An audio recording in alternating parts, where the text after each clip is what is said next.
Just over a week ago, one of the most anticipated games of the year, well, past few years if I'm being honest, released to the masses. This being The Legend of Zelda Tears of the Kingdom, and with critical acclaim to boot. I've been uploading multiple hour-long play sessions of my every moment with this game so far because I wanted to capture it all and share it with everyone. However, hasn't gotten as much attention as I'd like, to be honest, except for that cave exploring episode. You guys rocked on that one.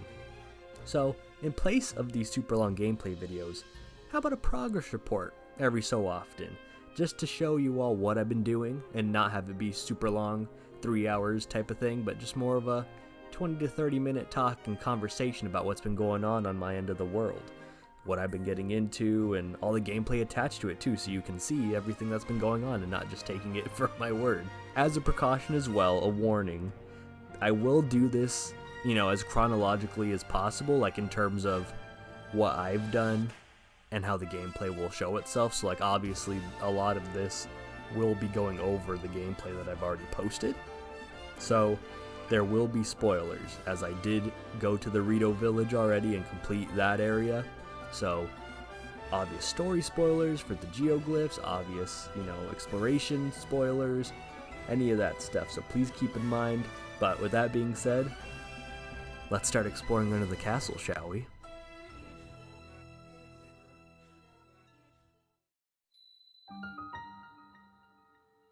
My God, what an incredible opening sequence. I mean, I figured this is how we would start the game, in some sort of fashion, but just dumping us in there with the most decked out Link with all of my hearts, all the stamina, and having Zelda by our side. I mean, I couldn't have asked for better, honestly.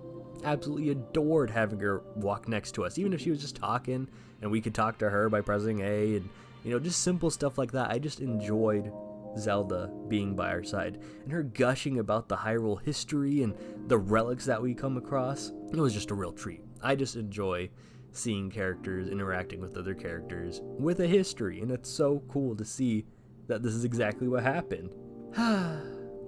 But just as quickly as it came, it faded just as quickly. And why? Let me enjoy being with Zelda. Why can't we just be together? Why can't we be a team? Anyways, the Master Sword getting folded like that was absolutely insane. Because, isn't this supposed to be a godly weapon forged by the goddess? Why did it shatter so easily? I guess it just goes to show how strong Ganondorf is, even if he is just like a dehydrated piece of fruit. That gloom, malice, whatever you want to call it, it's intense. Link getting saved by the hand too, that was holding Ganondorf down. That was super neat. He was just getting pulled right up into the sky where, he eventually wakes up. But I just like to think of, during all this happening, after Ganondorf made the castle rise up, and he's just maniacally laughing as he's just plummeting into the giant crater that he just created for himself. Like he's so gleefully happy that he's getting revenge that he's just falling into nothingness. Good for you, Ganondorf. Good for you. But anyways, Link waking up in the sky and growing this massively long dew. How long was he out for? I know he has a ponytail, and so he puts his hair up most of the time, especially in Breath of the Wild. But he had to have been out for a good half a year, maybe year. Especially for Purah to have asked the Bolson Construction Company to have built all these Skyview towers across Hyrule. That had to have taken a considerable amount of time. Anyways, I'm digressing. The Sky Island. We get up and dive into numerous pools of water and find a chest near the exit with Link's bottoms. Not the top. And as we exit, it's obviously, making us jump off so we can get started with the game. But in the back of my mind, I'm just but we just found the bottom clothes. Where's the top? That I want Link's full outfit. Yeah, I love Link being shirtless and, basically naked. But where's his toga at? That's what I want. I want to know. I don't want to be missing something. In Breath of the Wild, we had a shirt and a bottom. Where's my shirt to go with this bottom? And so as we jump off and dive into the pool below, as the music's swelling and getting bigger and bigger and more bombastic, I just can't help but think, where the heck is my shirt, man? And it's really bothering me. But Anyways, the incredible music montage and seeing all the panorama of islands, it was incredible. What a way to start the game, much like how you start the game in Breath of the Wild and seeing the panorama of the world that you can explore. It is your oyster. But we progress onward. We meet and fight the constructs and head over to the Temple of Time. Another Temple of Time. That's great, guys. I love multiple Temple of Times in my Zelda continuity. And to top it off, we meet Rauru, the source of the right arm, which was just a hilarious identification for him. It was super funny, and obviously it was wanting to avoid spoilers for what Rauru is and what he does, but I just thought it was pretty funny. It just said the source of the right arm, yes, that's what he's known for sure. But I literally popped off when Ganondorf earlier said Rauru placed his faith in you, and then seeing his name again is Rauru. It's just oh my god, this is the same name, and is this the same guy from Ocarina of Time? Is he the Sage of Light? He introduces us to the shrines and how we have to go into the shrines to get our abilities to be able to get into the Temple of Time. But good lord, these abilities that we get, Ultra Hand, Fuse, and Ascend. I mean, Ascend less so in terms of practical. It just depends on your usage of it, but definitely Ultra Hand and Fuse. Good lord, man. It can be as simple as creating 2 wood piles together to make a little raft to float down a river, or you can make a whole freaking mech, as some people already are doing, and it's insane. And Fuse is just cool too, because it's just second nature to me. Anytime I get a weapon, I automatically have to fuse it to something. I gotta make it a little bit more powerful. I gotta make use of all the stuff that I have, and it's just so cool. And we go along this huge copycat Great Plateau in a big loop to complete the remaining shrines, and just learn how to use Link's abilities and get ourselves back into the groove of the Breath of the Wild type world and gameplay. All this while still trying to figure out where the heck my shirt is at. Luckily, I did come upon it goofing off, and I was pretty happy to see. Oh, God bless. Oh, God bless, I didn't miss it. Oh, Link, put that on. Oh, you're so hot. Oh, I love you, Link. Oh, you're hot. So finally, we get everything done, and we can enter the Temple of Time. And we find Zelda. Only not really. We find Zelda in the past, in the same spot as us, as a glowing little orb. Then the orb goes towards the Master Sword, and Link's just okay. And then the Master Sword vanishes, which was fantastic. Hopefully Zelda took it so she can fix it or replace it or something from one in the past, because kind of need that. But it was such a cool scene, seeing Zelda just so godly, just floating there, taking Link's hand, and just in general, she just looks amazing in this new outfit. She looks great. I can't wait to find out more about her role and what's going on in the past. If you jump off where you're recommended, which I did, you meet up with Robbie and Purah, who are leading the charge on the Zonai research and the Zelda search parties. It's so good to see Purah back as a regular, normal adult and not a child. But there is a new child in the form of Josha? Not sure. But they lead the Depths Exploration, meaning all the underground riffraff that Ganondorf exposed and made giant craters and rifts in the overworld that lead you into a nightmarish copy of Hyrule. And it's just ruled in pitch black, covered in what everyone calls gloom, which is this game's stand-in for malice. And it took me a hard time to get malice out of my head and put gloom in it, but it is what it is. But it hurts you, much like malice did in the other game too. But the way it works is if you step in it for too long, it takes away one of your hearts, but it also reduces your maximum heart capacity for a short time. And you can get it off of you like an ick once you are exposed to light long enough, or you get one of the light roots from underground exposed to you. And it's such a cool mechanic. It makes it a lot more sinister and menacing to go exploring down there, and it's a very fun way of doing it. Everyone on the lookout, though, helps sort Link out, catch him up to speed with everything that's been going on, and giving him examples of what to do next. Whether it be, going to every region, like the Rito, the Gerudo, the Zora, the Gorons, and figuring out what the heck's going on with them, and how badly all this has affected their areas. You can either explore that, go into the giant chasms that affected Hyrule, like I was explaining earlier. Explore the giant murals that are littered about the land. Go check on Kakariko and Natano Village to help Robbie fix the research labs. Or, check the fallen Zonai ruins. I personally opted for researching the underground with Joshua and Robbie to see what other aspect this game had to offer. I was so enthralled in the underground. As I explained earlier, the chasms lead into the dark underbelly of Hyrule, infested with gloom and enemies, but also a lot of Zonai ruins. Joshua had received word that statues were down there depicting ancient versions of the Zonai and other races, and she wants you to confirm it by going down there and taking pictures to show her. Well, I did take a picture, but then I noticed another statue off in the distance, so I went over there and took a picture. And then I found another statue, and another, and another, and another. And another that led me so far away from when I first entered the depths, I was like, you know what, I'll just keep going and see where this takes me. Arrows attached with bright bloom seeds littered the underground to illuminate my path. And giant seeds come up in your progress, and they kind of light up in the distance, so you can see it as a kind of checkpoint marker for you to go to.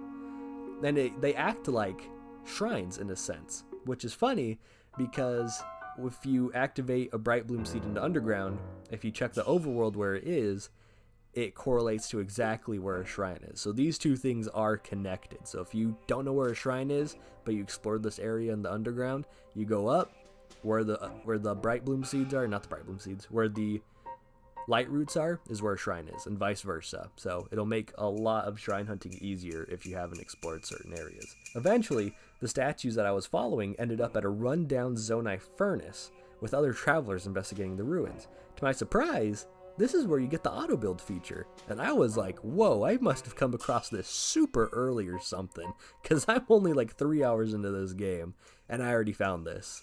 And I've been seeing online that people have no idea where it is, so I must have just gotten real lucky with my intuition or something. And the investigators that are also there, they're like, oh, our cars broke down, can you help fix it? I heard this auto build feature can help rapidly fix things or build things that you just made. And so you help them get their cars back together, and they get super excited. They're like, yeah, thank you so much. And then they also, just out of the blue, said, thank you, master.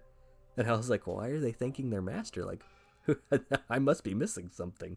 And lo and behold, it's Master Koga and the Yiga clan. They've been trying to investigate these ruins to get the power that Raru's been giving to us in the mystical right hand that should have been given to the Chosen One. Which I think means Ganondorf, right? I mean, I don't know. They could be alluding to something else, but I'm pretty sure it's Ganondorf. Anyways, an amazing boss fight ensues with Master Koga being able to make machines of his own. Obviously, this was made beforehand, and he just teleported it over here because he doesn't have the powers of Link, which is why he wanted the auto build feature, so he doesn't have to painstakingly make every vehicle by hand every time. But it was super cool to see that he, built his own sort of vehicle monstrosity and used them in a regular sort of sense. It was just super cool. After the battle, he retreats further into the depth to try and find more of Raru's blessings and try and figure out how to access more of his powers. So I gave chase. Following many arrows fused with blight brooms, I actually came across a Yiga clan hideout with a patrolman flying around and a person driving a vehicle around the perimeter, so they had air and ground coverage. I'll be honest, I was a little scared when I saw this at first. I was not ready to get jumped by 50 Yiga clan members if I tried and invade their little area. But in future run-ins, because they are littered about the underground once you fight Master Koga, or even if you don't, if you pass him, they're still going to be there. There are only 3 or 4 Yiga henchmen around at any given time at any given base that at least I've come across, and they're just super easy to take out with a Keese eyeball or two. So once you take them out, you can unlock the treasure that they had sealed within the base, and they give you some crystallized Zonai shards that you can upgrade your battery with, so you can use Zonai stuff more often. But they also give you a schematic, which is a blueprint of whatever the Yiga clan has been building, and you can save it into your auto build feature to, build it for later on. For example, you get a plane, or you get a car, or you get a smoke bomb. It's super cool that they've been saving this stuff just for Link to have when he raids it eventually. So definitely worthwhile if you see a Yiga clan, base in the underground, defeat the enemies, take their treasure. It'll be cool to have all that stuff saved in your, auto build feature. After that, I ran out of arrows before I could make it to wherever Master Koga went to, so I had to abandon my underground research for now.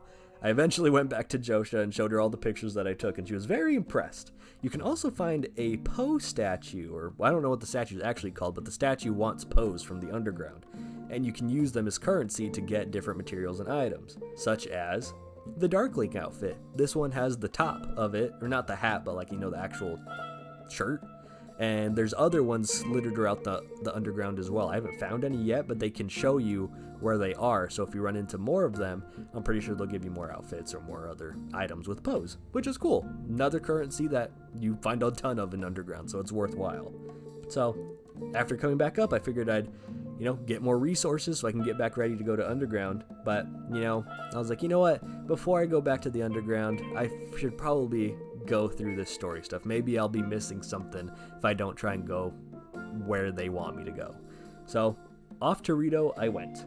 So I make my way downtown, walking fast, faces past, and I come across my first stable.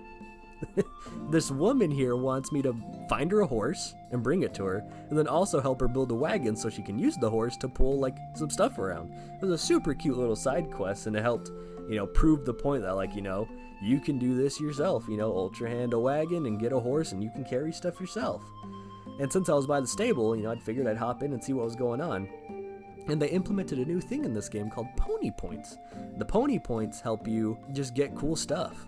Because you slept in the inn or you brought a horse to register, they'll give you points that you can get cool rewards for. One of them being the like little harness that you put on the horses to, you know, carry stuff around in. So that's pretty sweet. I don't know what else the system has to offer. I personally haven't gotten any pony points, but that's there for anyone that wants to explore more, which I will eventually, but not right now. So after that, I saw Impa off in the distance, like across from the stable, and she's there investigating the crop circle art that we've been seeing all over the trailers and stuff like that. These are officially called geoglyphs, and they popped up all over Hyrule. There's like, what, like 15 of them, something like that, because they all correlate to a memory, which is Breath of the Wild's version of like cutscenes and what's been going on in the past. And obviously, since Zelda transported herself into the past, this is how we see what's been going on with her all this time. So with Impa there to help explain what's been going on and how you should access these memories, we had to build her a hot air balloon so we can see high above and find out where to access it. I built it. I forgot to invite her onto the hot air balloon and she yelled at me. So sorry, Impa. Anyways, figured out where to go for the memory, did that, and I've come across 3 or 4 of them so far in my journey, and they've been very good cutscenes in terms of, you know, explaining the lore, the story, seeing Ganondorf all in his heyday. Sweet stuff. Sweet stuff. Definitely a step above memories from Breath of the Wild and just story in general. It's great. If you see a geoglyph, you know you're gonna get a story cutscene. You just gotta find where it is, but you know it's within the mural, so you know you're already in the right spot. As I was heading towards Rito Village, I've already been playing for about 4 or 5 hours now, and I can definitely confirm Breath of the Wild's magic was not lost on this game. If anything, it just got even better. Anyways, finally made it to Rito Village, and 2 things are just, you know, glaringly wrong. One, the bridge to Rito Village is gone, so now we have to find a new way to get over there. And 2, the stable that's right by Rito Village is now a newspaper shack for the Lucky Clover Gazette. And guess who runs it? Tracy, the rumor mill extravaganza lady that was all over Breath of the Wild in the stable rumor mill, and she's now running her own newspaper. The gossip mongrel from Breath of the Wild has her own place to spread all of her juicy hot goss, and she wants you to help her spread news around other stables and like find stories to put in her newspaper from the other stables, as well as, you know, gather information on Zelda's whereabouts, because that's obviously what she should be doing instead of trying to find hot goss to spread in her newspaper. Anyways, you decide to take up the job, and as a reward, if you complete all stables like stories or whatever, you get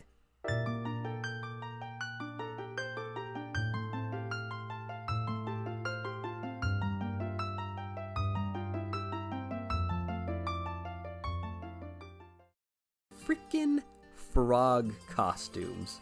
And when I mean you get a frog costume, you get a costume that will not slip when climbing, even in the rain.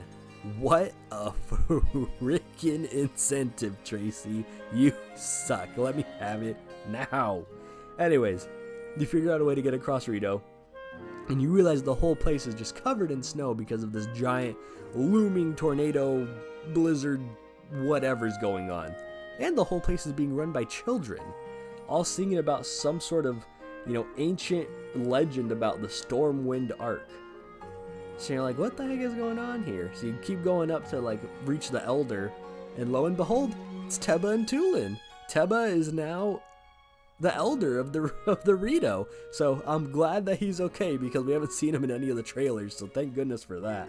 But Tulin too. Tulin is now a bit older. He's a little bit more arrogant like Rivali, and he has also somehow learned a way to master the wind in a less desirable way than Rivali, but still a nice way to do things, And he is super upset that no one's been able to help figure out the cause as to why, snow is covering their land, and if there's anything he can do to help fix it. And so he runs off on his own to try and solve the problem himself. So obviously you're tasked with following him, which will eventually lead to, your quest for the Rito village.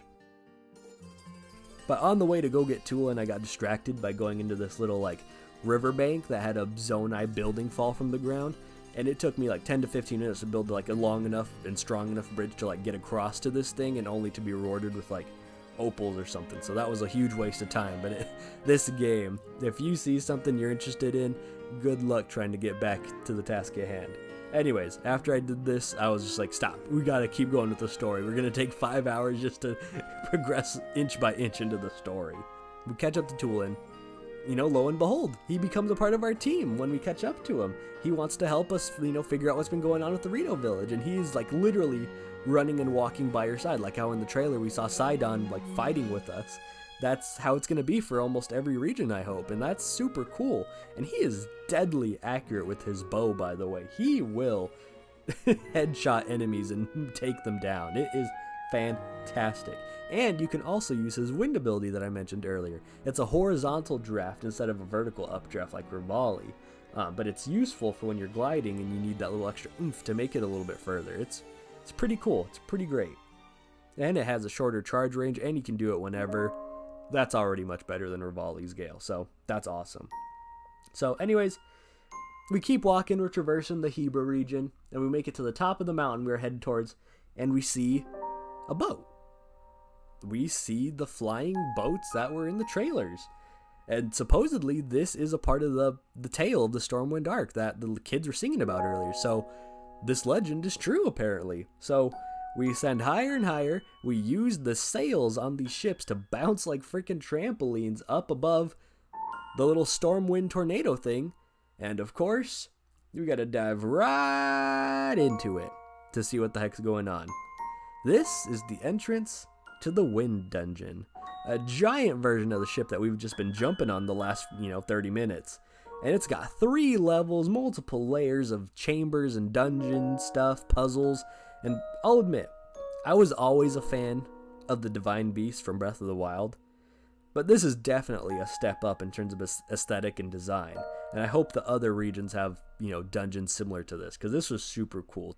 Puzzles aren't anything too crazy, but it is fun how it's attached to Tulin's technique, which obviously is generating wind, because you need to turn on these wind turbines that are littered throughout the ship in order to activate the mechanism that opens the hull in the middle of the ship, which is the cause of this blizzard. And once we open up the hull, out comes the monster from the trailer, the giant snake, dragon, frost centipede thing.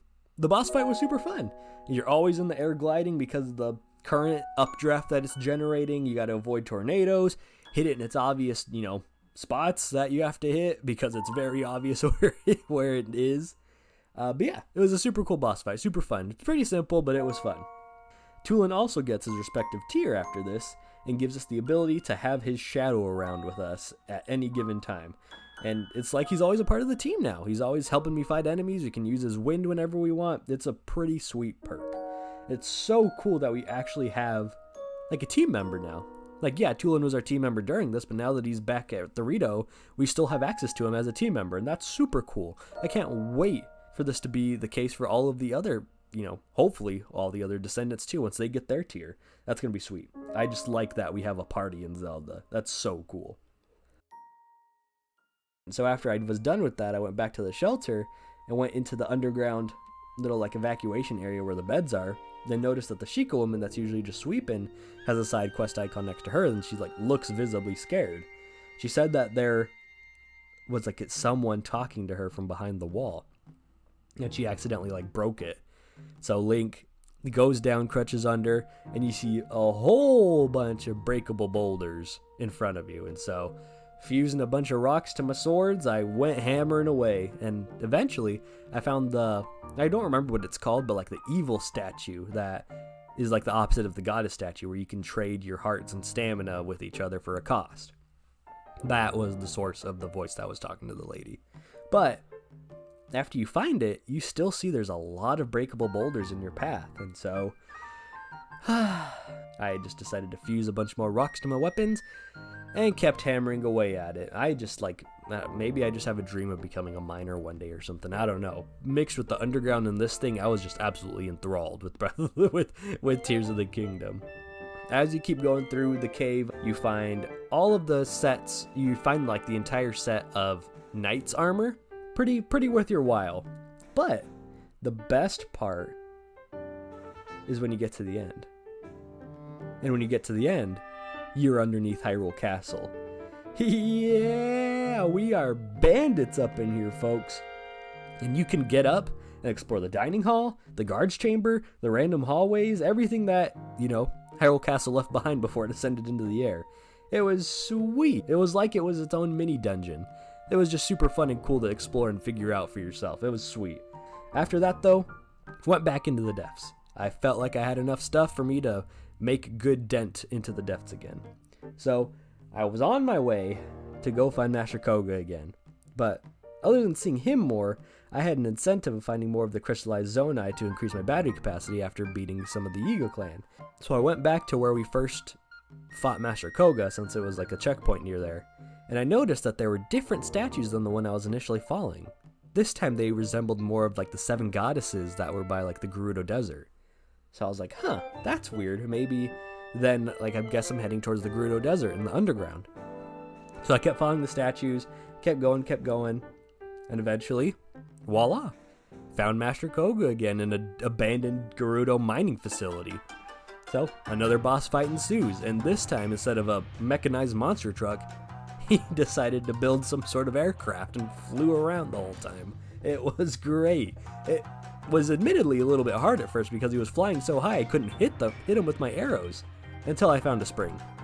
Then it was all over for Master Koga, and once again, he made off like Team Rocket to fight another day. As I was exploring more, I noticed there was this circular building that was slightly illuminated on the map. I was like, I'm gonna head over there real quick. I'm gonna see what's going on. Whenever I make it over there, it's a coliseum. And I was like, what the heck? Like a coliseum in the underground? And I see a treasure chest right in the middle. I was like, gotta go fight some enemies before I unlock this treasure chest. It's alright, I'll make my way down. So I get down, and a gloom-infested Lionel appeared out of the gate. And I was like, shoot, man, I gotta beat a Lionel? And I was thinking I'd have to face a couple Bokoblin or Moblins or something. But it's fine. I'll beat this Lionel, I'll get this treasure chest, I'll be on my way. It took me a couple tries, I'll be honest, I died a few times. But I eventually bested the Lionel, and I'm thinking, yes, alright, what's in this treasure chest? And as soon as the Lionel faded away, the treasure chest didn't open. The gate next to the Lionel opened. Okay, I can beat 2 of them, and then I can get this treasure chest, maybe. But as I paid attention to the revolving cutscene showing me where the Lionel is and where the Lionel came out, I noticed, I think, 2 or 3 more other Lionels waiting behind these gates. So they wanted me to fight 5 or 6 freaking Lionels to open this chest. No, sorry. I was out of there. I do not have the heart capacity or the weaponry to be able to fight all of these Lionels all at once. No thank you, sir. I'm out of here. So I left. I'll come back for you another day, chest. I'm sorry. But I kept traveling, kept going. I was just exploring the Gerudo area, just finding what other stuff I could, make the map a bit more complete. And off in the distance, I see another circle. but not in the map, in the actual like game, with a dimly lit light next to it. Like it looked like a platform where a treasure would be. I was like, huh, that's weird. And it was the boss that we just beat in the Rito area. This giant mosquito dragon. But instead of it being frosty, it's dark. Pitch black. The only reason I saw it was because of the light from the bottom, where the circle is, was barely illuminating it above it, so it was reflecting a little bit. It's like, oh god, we gotta face this boss again? So I did. Face the boss again, except in this nightmarishly dark area. And it was fun. Just as fun as the first boss fight. It's a little detour, a little extra, but it was fun. You beat the boss, and you get some more crystallized zonai. So it's not a waste of time. Just explored the underground a little bit more. Found more zonai, found more Yiga Clan stuff.